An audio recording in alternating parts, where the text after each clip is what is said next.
پیغمبر اسلام صلی اللہ علیہ وسلم کی رسالت کس زمانے کے لوگوں کے لیے تھی اور اللہ مقام نبوت کس کو عطا کرتا ہے؟ آئیے ان سوالات کے جوابات جانتے ہیں آج کے ایپیسوڈ میں۔ بسم اللہ الرحمن الرحیم۔ ناظرین محترم، السلام علیکم ورحمۃ اللہ وبرکاتہ۔ سبیل قرآن کے تفسیر پروگرام میں ایک بار پھر آپ سبھی کا استقبال کرتے ہیں۔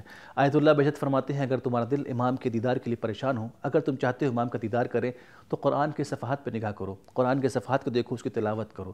آج آپ کے سامنے سورہ جمعہ کی آیت نمبر 3 اور 4 کی تفسیر لے کر حاضر ہوئے ہیں۔ آئیے سب سے پہلے ان آیات کی تلاوت اور اس کے ترجمے کو سن لیتے ہیں۔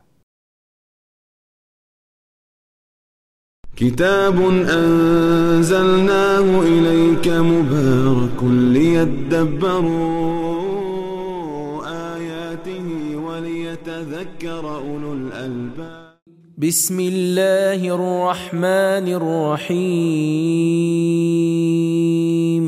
وآخرين منهم لما يلحقوا بهم وهو العزيز الحكيم ذلك فضل الله يؤتيه من يشاء والله ذو الفضل العظيم۔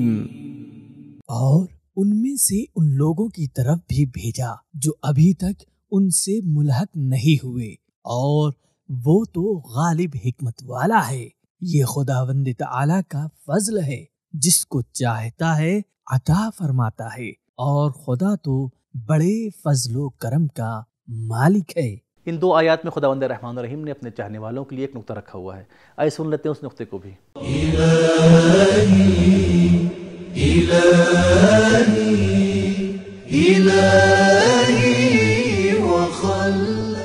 شیعہ اور سنی تفسیروں میں ہم پڑھتے ہیں، جس وقت یہ آیت نازل ہوئی تو پیغمبر اسلام صلی اللہ علیہ وآلہ وسلم سے سوال ہوا کہ آخرین سے مراد کون لوگ ہیں؟ تو حضور نے اپنا ہاتھ جناب سلمان کے کاندھے پر رکھا اور فرمایا، اگر ایمان ثریا میں بھی ہو تو اس مرد کی نسل سے کچھ لوگ ایسے ہوں گے جو اس کے پاس جائیں گے۔ بہترین تلاوت، ترجمہ اور اس کے ایک نکات کو جان لینے کے بعد آئیے ان آیات کے پیغامات کو بھی جان لیتے ہیں۔ كتاب أنزلناه إليك مبارك ليدبروا آياته وليتذكروا۔ نمبر 1، پیغمبر اسلام صلی اللہ علیہ وآلہ وسلم کی رسالت صرف انہی کے زمانے کے لوگوں سے مخصوص نہیں ہے، بلکہ ان کے بعد والے بھی تمام لوگوں کو شامل ہے، وہ چاہے جس نسل و سرزمین کا ہو۔ نمبر 2، تاریخ کے مستقبل میں اسلام کے نفوذ کو روکنے کی کسی میں قدرت نہیں ہے۔ نمبر 3، انبیاء کی پشت پناہی اللہ کی قدرت اور حکمت کرتی ہے۔